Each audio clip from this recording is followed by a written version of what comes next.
On the evening of October 13, 1944, the most famous German general of the war sat quietly in his living room, knowing the truth. By tomorrow afternoon, he would be dead. Field Marshal Erwin Rommel, the Desert Fox, victor of Tobruk, hero of North Africa, had been given Hitler's ultimatum: cyanide, or public execution, and the arrest of his family. But this final night was not spent speaking of Hitler, not of defeat, not even of Germany. Instead, Rommel spoke to his wife Lucie about his enemy, Winston Churchill. The British Prime Minister had once called Rommel a great general across the havoc of war.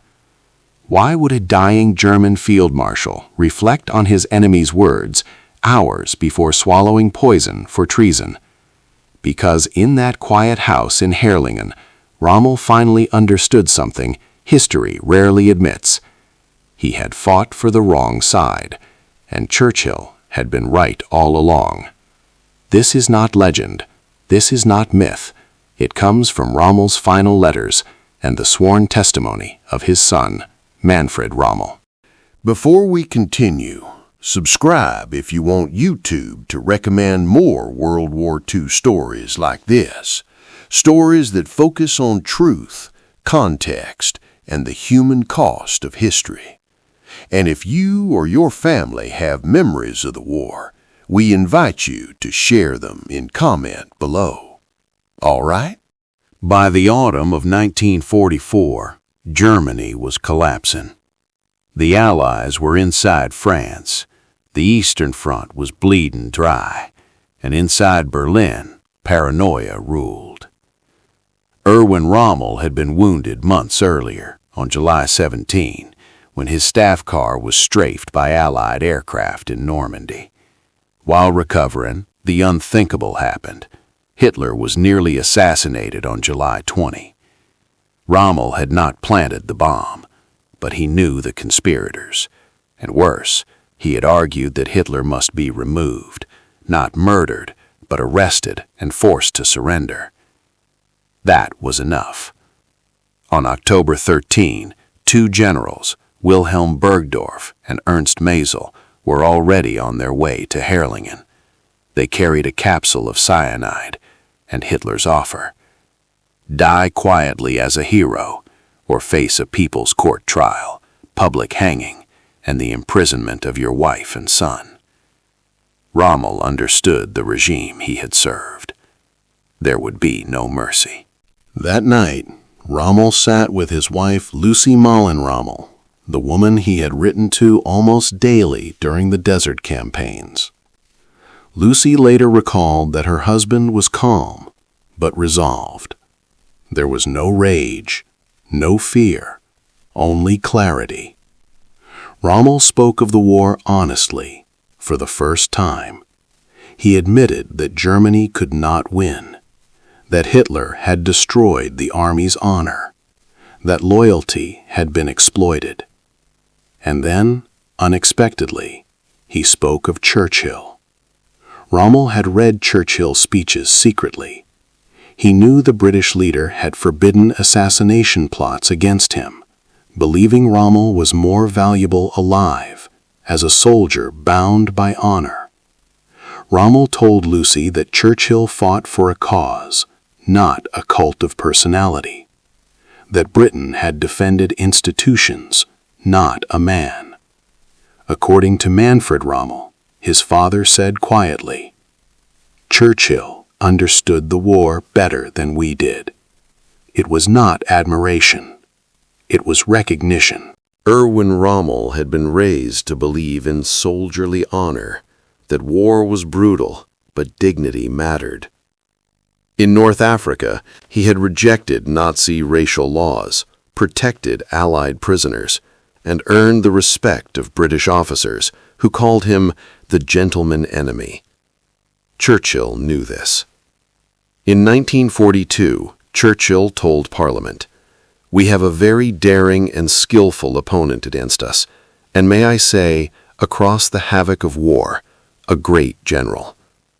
That sentence stayed with Rommel. Because now, on his last night, Rommel realized something devastating. Churchill had fought against tyranny, while Rommel had served inside it, hoping it could be controlled. It could not.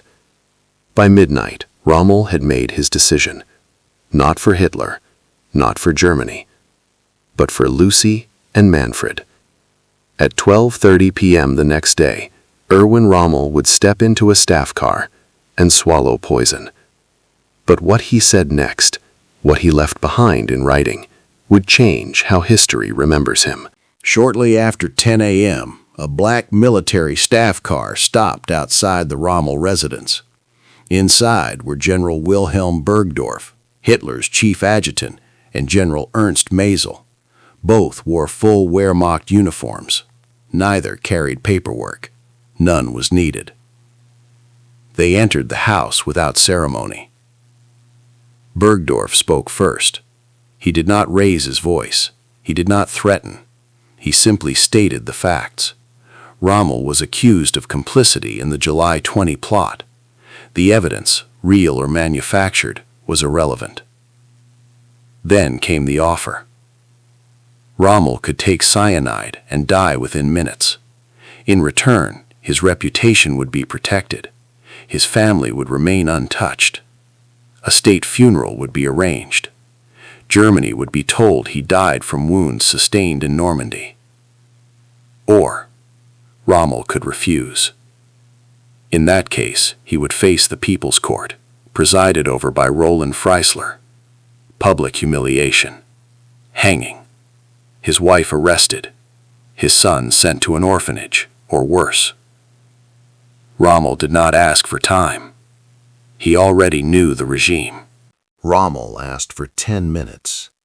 He went upstairs, put on his Africa Corps jacket, not for vanity, but identity.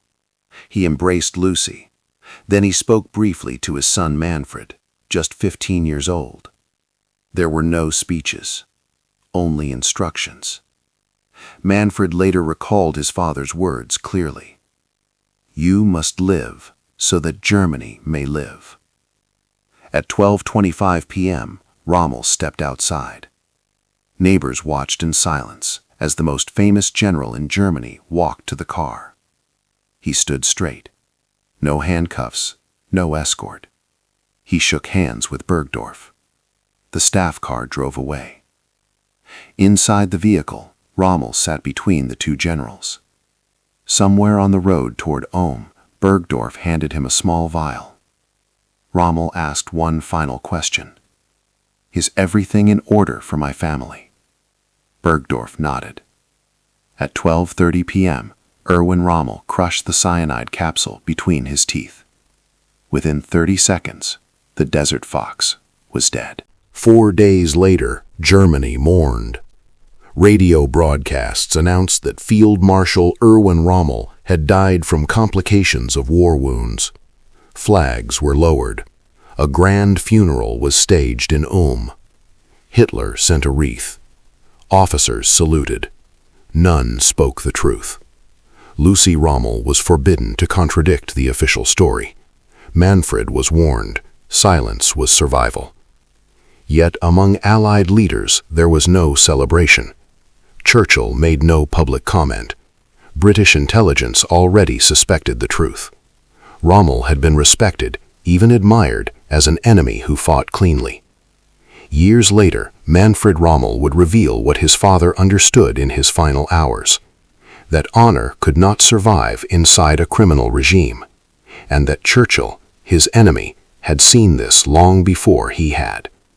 The truth would remain buried for decades, but it did not stay buried forever. Erwin Rommel did not leave a confession. What he left were letters, carefully written, restrained, and unmistakably final. In his last message to his wife Lucie, Rommel avoided politics entirely. Instead, he wrote of duty, of endurance, and of the moral burden carried by those who obey too long. To his son Manfred, he wrote something more revealing. "I have come to the conclusion that the Führer has brought Germany to ruin. This sentence alone would have meant death had it been discovered in 1944. The letters were hidden, read quietly, remembered, not spoken. They reveal a man who had crossed a line internally, from soldier to witness. Erwin Rommel did not claim innocence. He did not excuse himself. What the letters show instead is something rarer in wartime Germany: recognition without self-pity. By the time he spoke of Churchill that final night, Rommel was no longer measuring victories. He was measuring responsibility. For 20 years, Manfred Rommel said nothing. He became a lawyer, then mayor of Stuttgart. He built a reputation for restraint, the opposite of spectacle. Only after the fall of the Third Reich, and long after emotions cooled, did Manfred begin to speak publicly about his father. He rejected the myth of Rommel as a secret resistance hero. His father, he said, had been slow to understand, loyal too long, silent when speech mattered most. But Manfred also made something clear. Rommel was not a Nazi ideologue. He never joined the party. He rejected racial doctrine. He believed the army should remain separate from political crime. That belief, Manfred said, was naive. In interviews, Manfred recalled his father's final clarity. He knew at the end that obedience had become guilt. It is this moment, quiet, private, irreversible, that reshapes Rommel's legacy. Winston Churchill never publicly eulogized Erwin Rommel. That absence matters. Churchill understood symbols. He also understood restraint. British intelligence had long tracked Rommel's behavior in North Africa, his refusal to execute prisoners, his insistence on conventional warfare, his rejection of SS involvement. Churchill knew Rommel was not Hitler. But after October 1944, Churchill chose silence. Privately, he acknowledged that Rommel represented a professional enemy, bound by honor rather than ideology. Public praise, however, would have served Nazi propaganda. And so Churchill let his 1942 words stand, unchanged. A great general across the havoc of war. Those words spoken before Rommel's fall became more powerful afterward because they were not revised. They remain the final judgment of one adversary on another. And they frame the question history still debates. Was Rommel a good man trapped by evil? Or a man who understood too late? The answer lies not in myth, but in his final night. When the war ended in May 1945, Erwin Rommel's name did not disappear. It became contested.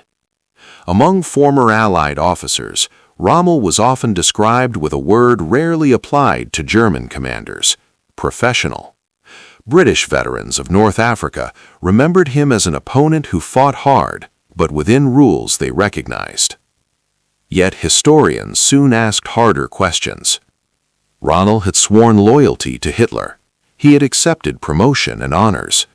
He had served a regime committing crimes across Europe, even if he did not personally order them. This tension shaped Rommel's post-war reputation. In Britain and the United States, he was often portrayed as the good German, a symbol useful for reconciliation during the Cold War. In Germany, his image helped distance the new republic from Nazi fanaticism. But scholars warned against simplification. Rommel was neither hero nor villain alone. He was a soldier shaped by obedience, whose moral awakening came late, but undeniably came. That complexity is what makes his final words matter. For decades, Rommel's image was tied to a broader narrative, the idea of a clean Wehrmacht, separate from Nazi crimes. Modern historians reject this myth. The German army, as an institution, enabled Hitler's war. Criminal orders were carried out on multiple fronts. Silence and obedience made atrocities possible. Rommel's case is different, but not exempt. He did not command extermination units. He opposed SS interference. He rejected racial ideology. But he also did not openly resist until defeat loomed. This is why Rommel's final night is so significant. It was not an act of resistance. It was an act of reckoning. By acknowledging Churchill's clarity, by recognizing that the enemy had fought for principle while Germany served a man, Rommel crossed a moral threshold few German generals ever admitted. That admission does not erase responsibility, but it redefines intent. Rommel and Churchill never met. Yet in the final accounting, their paths review a stark contrast. Churchill entered the war defending parliamentary democracy. He endured criticism, failure, and isolation, but never surrendered authority to a cult of personality.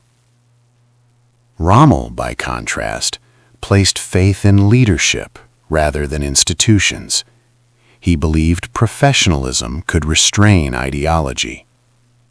It could not.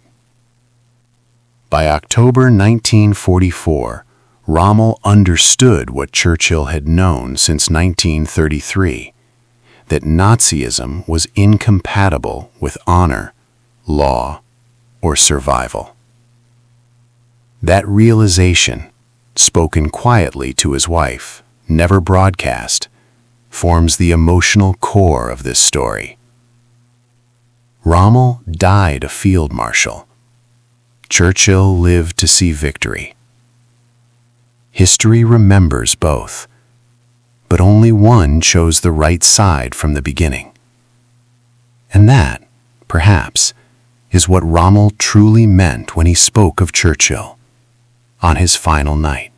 There is no document in which Erwin Rommel denounced Adolf Hitler by name.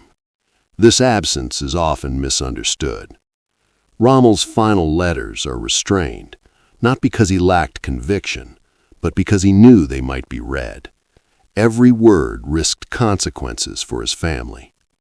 What matters is not what he omitted, but what he allowed himself to acknowledge. He admitted defeat before it was publicly acceptable. He recognized Germany's moral collapse before it was safe to say so. And on his final night, he spoke of Churchill not as an enemy, but as a man who had acted early, decisively, and openly. This restraint is not evidence of innocence. It is evidence of fear shaped by experience. Rommel had watched colleagues vanish. He understood the price of clarity. His silence, measured and incomplete, is part of the historical record and part of his burden. In post-war Germany, Rommel became a symbol, sometimes inconvenient, sometimes useful. Streets were named after him. Barracks bore his name. His image appeared in textbooks as an example of military skill divorced from ideology. But debate followed. Was Rommel being remembered for what he did, or for what Germany wished he had done? Manfred Rommel addressed this directly. He warned against turning his father into a legend that excused others. He insisted that remembrance must include hesitation, delay, and complicity through obedience. Rommel, he said, was not a model to imitate, but a warning to study. That warning resonated in a country learning how easily professionalism can serve destruction when conscience is postponed. Churchill's role in this story is not to redeem Rommel. It is to define the contrast. Churchill opposed Hitler before war began. He was isolated, criticized, and ignored, but he spoke publicly, consistently, and without retreat. Rommel recognized this only when retreat was impossible. That difference is the story's core. Churchill understood that regimes matter more than victories, that silence enables disaster, that honor must be defended early or it disappears. Rommel's final night reflects a man who learned this lesson too late, yet clearly enough to acknowledge it. And in that acknowledgment, private, quiet, and costly, history finds something rare. Not absolution, not heroism, but truth recognized under pressure. The final question remains, what do we do with that truth? History rarely offers clean turning points. Rommel's final night does not redeem his service to the Third Reich, but it reveals something essential about how understanding arrives. For years, Rommel believed that military professionalism could exist apart from politics, that a soldier could remain honorable while serving an immoral state. By October 1944, that belief collapsed. Speaking to his wife, Rommel acknowledged that Germany's war was no longer about defense or strategy, but survival of a regime built on fear. His reference to Churchill was not admiration for an enemy's power. It was recognition of moral foresight, the willingness to stand publicly against Hitler long before defeat forced the issue. This moment matters not because Rommel changed history, but because he finally understood it. Modern historians no longer search for heroes in Rommel's story. Instead, they see a case study. Rommel represents the danger of separating skill from conscience. He shows how loyalty, when detached from values, becomes a tool of destruction, even when intentions are not cruel. His late recognition does not erase earlier silence, but it does challenge the comforting myth that awareness is automatic. Rommel understood too late what Churchill grasped early, that evil systems cannot be moderated from within. This is why Rommel's story endures, not as celebration, but as instruction. It warns that delay is a decision, and that waiting for certainty often means arriving after damage is done. Respect between enemies is not sentimentality, it is clarity. Churchill's assessment of Rommel, spoken while the war still raged, recognized ability without legitimizing the cause it served. Rommel's final acknowledgment of Churchill recognized leadership without denying responsibility. This mutual recognition matters because it strips away propaganda. It reminds us that individuals can act with integrity inside unjust systems, yet still be responsible for the systems they serve. Rommel's tragedy is not that he died. It is that he understood after choice had narrowed to silence. Churchill's legacy endures because he spoke before silence became policy. Between them lies the lesson history keeps repeating. The time to choose is always earlier than it feels. History has rendered its judgment on Erwin Rommel, not with applause and not with erasure. He was not a Nazi ideologue. He did not design genocide. He did not profit from cruelty. But neither did he stop the machine when he had the standing to question it. Rommel's skill made him famous. His silence made him complicit. His final night matters because it shows recognition without escape. A man who understood, when options were gone, what earlier courage might have changed. This does not absolve him. It contextualizes him. Rommel stands today as a warning etched into history's margin. That professionalism without conscience serves power, not justice. That delay is itself a form of decision. And that realizing the truth late does not undo the cost of earlier obedience. This is not the story of a hero. It is the story of a man who learned, too late, what side history would stand on. On the night before his forced death, Erwin Rommel spoke not of Hitler, but of Churchill. That choice matters. He did not speak of victory. He did not speak of loyalty. He spoke of clarity. Churchill had chosen resistance early when it was unpopular, uncertain, and costly. Rommel had chosen service first, hoping honor could survive inside obedience. History proved otherwise. Rommel's final recognition does not make him right, but it makes his story honest. And that honesty is why this moment endures, not as redemption, but as warning. Because history does not ask when we understood. It asks when we acted. And the difference between Rommel and Churchill lies not in courage under fire, but in courage before the fire began.